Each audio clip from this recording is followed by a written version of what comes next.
C'est simple, il suffit de tendre le micro dans la rue pour se rendre compte que le chômage, ici, fait partie du quotidien. Est-ce que vous travaillez?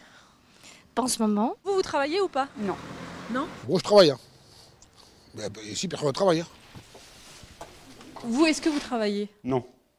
Depuis quand vous ne travaillez pas? Ça fait 5-6 ans. Vous avez quel âge? 55 ans. Depuis 5-6 ans, vous avez l'impression de vous bouger pour trouver du travail? Bien sûr, je l'ai fait. Bien sûr. Et là, vous avez baissé les bras? Je commence à baisser les bras vu mon âge, quoi. Vous, on vous a déjà proposé des formations? Non. Non, mais bon, moi je vois très bien avec l'âge que j'ai, quoi. On vous le dit pas, mais on vous fait gentiment comprendre que, arrivé à un âge, il y a plus de débouchés, quoi. Je me dis, j'aimerais bien avoir 20 ans de moins, et puis repartir sur une autre base. Là, on va à la mission locale d'Agde. En ce moment, elle essaie d'accompagner 1000 jeunes pour trouver un emploi. Qu'est-ce que vous faites pour trouver du travail? Je demande des formations et voilà quoi. Et vous en avez fait des formations? Oui, en tant que plaquiste, barman et ouvrier, comment ça s'appelle, paysagiste. Et là, par exemple, le monsieur, il a eu des formations et il n'a toujours pas de travail.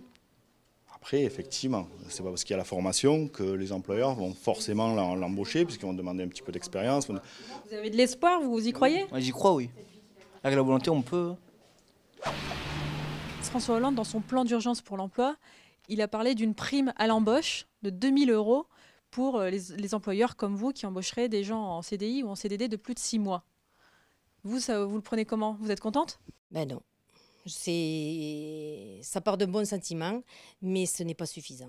C'est pas en m'agitant une carotte devant le nez qui va me faire embaucher plus. Ce qui va me faire embaucher plus, c'est qu'on m'allège les contrats de travail et que j'ai de la facilité à embaucher, qu'on m'a licencié si la personne ne va pas. Finalement, on a l'impression que le plan d'urgence de François Hollande est perçu ici comme un énième plan insuffisant pour l'emploi.